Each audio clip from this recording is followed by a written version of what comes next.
Hello दोस्तों, तो कैसे हो आप लोग। कल वाला वीडियो ज़्यादा छोटा हो गया था, पर आप चिंता मत कीजिए, आज का वीडियो आपको बहुत ज़्यादा पसंद आने वाला है, क्योंकि आज की ये कहानी आपको डर का असली एहसास कराएगी। तो तैयार हो जाइए आज तक की सबसे डरावनी कहानी सुनने के लिए। ये कहानी हमें भेजी है राजस्थान के एक छोटे से गांव के रहने वाले राम सिंह ने। ये कहानी हम उनके ही नजरिए से सुनते हैं। भटकती आत्मा। 1956 का राजस्थान, जहां की वीरान जमीनें और रहस्यमयी जंगल सदियों से अनसुलझी कहानियों को अपने भीतर छुपाए हुए हैं। एक ऐसा जंगल जहां सूरज ढलने के बाद कोई कदम नहीं रखता, और जो एक बार इसमें घुसता है कभी वापस नहीं आता। लोग कहते हैं कि वहां एक आत्मा भटकती है, लेकिन क्या ये सिर्फ कहानियां हैं या सच्चाई? यह जानने के लिए चार दोस्तों का एक समूह इस जंगल की ओर कूच करता है, लेकिन वे नहीं जानते कि उनके कदम उन्हें किसी अनजाने भय की ओर ले जा रहे हैं। उनके साथ क्या हुआ, यह कहानी आप खुद सुनिए। राजस्थान का एक छोटा सा गांव कैलाशपुर, जो चारों तरफ से पहाड़ियों और रेत के टीलों से घिरा हुआ था। यहाँ के लोग सादगी भरी जिंदगी जीते थे और रोजमर्रा की दिनचर्या में कोई खास उतार चढ़ाव नहीं होता था। गांव की एक खास बात थी जिसे यहाँ के लोग डर और सम्मान दोनों की नजर से देखते थे। गांव के पास का घना जंगल। उस जंगल के बारे में कई तरह की डरावनी कहानियां सुनने को मिलती थी। लोग कहते थे कि इस जंगल में एक आत्मा भटकती है और जो कोई भी वहां जाता है वो फिर कभी वापस नहीं आता। इस गांव में गर्मियों की छुट्टियों में चार दोस्त पहुंचे थे। विक्रम, रवि, अरुण और सुधा। ये सभी जयपुर से थे और छुट्टियां बिताने के लिए गांव आए थे। विक्रम और सुधा चचेरे भाई बहन थे, जबकि रवि और अरुण उनके करीबी दोस्त। गांव की शांत हवा, पहाड़ियों की सुंदरता और ग्रामीण जीवन की सरलता उनके लिए सुकून भरी थी। लेकिन जल्द ही उन्हें एक नई कहानी सुनने को मिली, गांव के भूतिया जंगल की। गांव के बुजुर्गों का कहना था कि यह जंगल पहले कभी एक रियासत का हिस्सा था और वहां के राजा की रानी एक दिन जंगल में घूमने गई थी, लेकिन फिर कभी वापस नहीं आई। उसके बाद से वहां अजीब घटनाएं होने लगी। गांव के कई लोग उस जंगल में गए, लेकिन कुछ ही वापस लौटे। जो लौटे उनके चेहरे पर खौफ के निशान साफ झलकते थे और वे कभी ठीक से बता नहीं पाए कि वहां उनके साथ क्या हुआ। विक्रम एक साहसी और बेखौफ युवक था। हमेशा से उसे चुनौतियों और रोमांच से प्यार था। उसकी सेना में जाने की इच्छा थी और वह हमेशा कठिन परिस्थितियों से निपटने के लिए तैयार रहता था।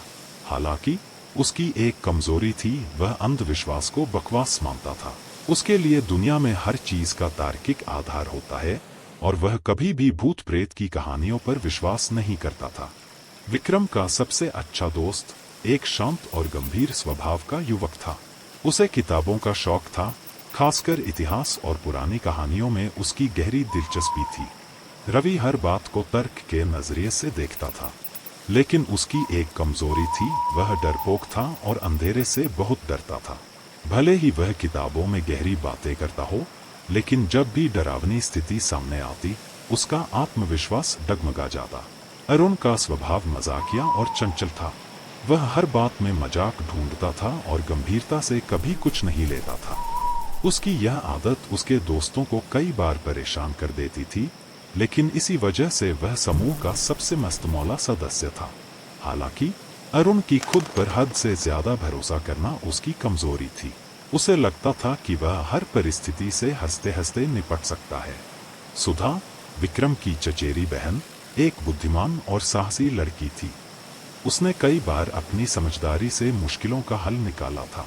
सुधा में सहनशक्ति और हिम्मत थी, लेकिन उसकी कमजोरी यह थी कि वह अपनी भावनाओं में जल्दी बहक जाती थी। वह अपने दोस्तों और परिवार के प्रति अत्यधिक संवेदनशील थी और उनकी सुरक्षा को लेकर बहुत चिंतित रहती थी। एक दिन जब चारों दोस्त गांव के चबूतरे पर बैठे गांव वालों से भूतिया जंगल की कहानियां सुन रहे थे, विक्रम ने अचानक कहा, चलो इस जंगल में चलते हैं, देखता हूँ ये भूत प्रेत की बातें कितनी सच हैं। रवि और सुधा ने तुरंत विरोध किया। रवि ने कहा, विक्रम, यह कोई मजाक नहीं है।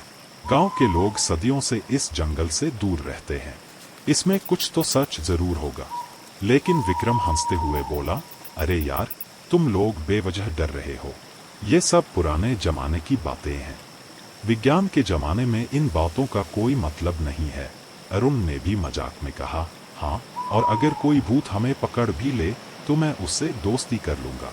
सुधा ने थोड़ी घबराई हुई आवाज में कहा, मुझे ये सही नहीं लग रहा। हमें गांव वालों की बात माननी चाहिए। लेकिन विक्रम ने उसकी बात को हंसकर टाल दिया। आखिरकार सभी ने तय किया कि वे अगले दिन सुबह जंगल में जाएंगे और गांव वालों की कहानियों की सच्चाई जानेंगे। अगले दिन सुबह सुबह चारों दोस्त जंगल की ओर रवाना हुए। गांव से थोड़ी ही दूरी पर वह घना जंगल था, जिसके पेड़ों के झुंड और ऊपर फैले हुए शाखाएं उसे और भी डरावना बनाती थी। जंगल के बाहर एक पुराना टूटा फूटा बोर्ड लगा था, जिस पर लिखा था, यहाँ प्रवेश वर्जित है। विक्रम ने हंसते हुए कहा, अरे ये बोर्ड तो सालों पुराना लगता है, अब हमें डराने के लिए ये सब चालें नहीं चलेंगी। रवि ने बोर्ड को देखकर कहा, शायद हमें सच में यहाँ नहीं आना चाहिए था। लेकिन विक्रम उसकी बातों को अनसुना कर जंगल के अंदर चलने लगा। शुरुआत में सब कुछ सामान्य लग रहा था। चारों दोस्त जंगल के अंदर चलते जा रहे थे और उनके आसपास की हरियाली और चिड़ियों की चहचहाहट उन्हें एक सुखद एहसास दे रही थी। अरुण ने हंसी में कहा, देखा, यहाँ कोई भूत प्रेत नहीं है, ये सब गांव वालों की बनाई हुई कहानियां हैं। लेकिन जैसे जैसे वे जंगल के अंदर घुसते गए, माहौल बदलने लगा। चारों ओर अजीब सा सन्नाटा पसर गया था। पेड़ों की शाखाएं हवा में हिलती, लेकिन हवा की आवाज नहीं सुनाई देती थी। ऐसा लगता था मानो जंगल खुद ही उन्हें निगल रहा हो। विक्रम ने कहा, देखो, अब भी कुछ नहीं हुआ। यह जंगल उतना भी खतरनाक नहीं है जितना लोग बताते हैं। तभी अचानक एक अजीब सी आवाज आई, जैसे कोई उनके पीछे से चलकर उनकी ओर आ रहा हो। सभी ने तुरंत पीछे मुड़कर देखा, लेकिन वहां कोई नहीं था। अरुण ने मजाक में कहा, लगता है भूत महाशय ने हमें ढूंढ लिया। आवाज के बाद सबकी हंसी थोड़ी थम गई। रवि ने घबराते हुए कहा, विक्रम, हमें वापस चलना चाहिए, यह जगह सही नहीं लग रही। सुधा भी थोड़ी असहज महसूस कर रही थी। लेकिन विक्रम ने फिर से हंसते हुए कहा, अरे, तुम लोग बेवजह डर रहे हो, यहाँ कुछ नहीं है। तभी एक पेड़ के नीचे से सूखी पत्तियों की सरसराहट सुनाई दी, जैसे कोई वहां छिपा हो और अचानक भाग गया हो। सुधा ने डरते हुए कहा, विक्रम, प्लीज वापस चलो, यह जगह सच में अजीब है। विक्रम ने अपनी हिम्मत को दिखाते हुए कहा, कुछ नहीं है यहाँ, सब तुम्हारे मन का वहम है, चलो आगे बढ़ते हैं। हालांकि अब विक्रम के चेहरे पर भी हल्की चिंता दिखने लगी थी। आगे बढ़ते ही उन्हें सामने एक पुराना खंडहर नजर आया। यह खंडहर बहुत पुराना लग रहा था, जैसे सदियों से किसी ने इसे देखा न हो। दीवारों।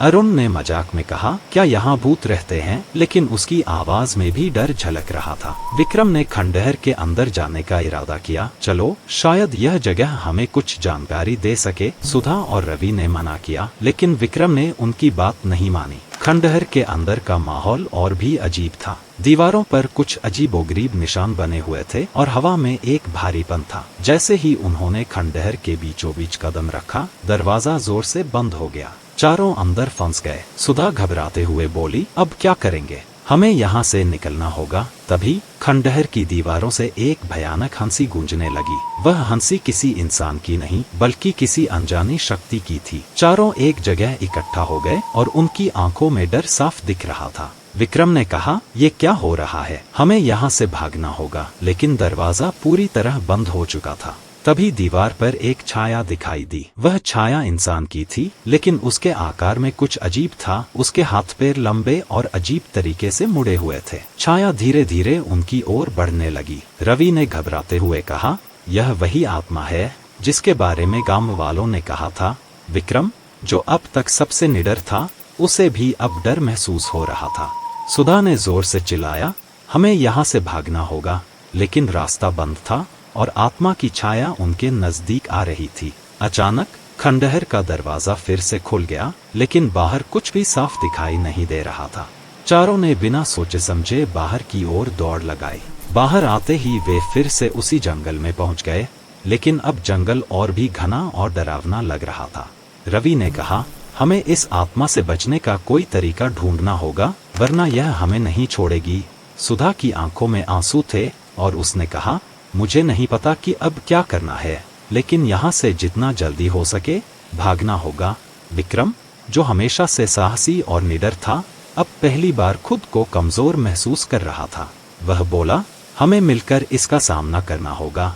चारों दोस्त एक दूसरे का हाथ पकड़कर जंगल से बाहर निकलने की कोशिश करते हैं, लेकिन आत्मा की परछाई उनका पीछा कर रही है।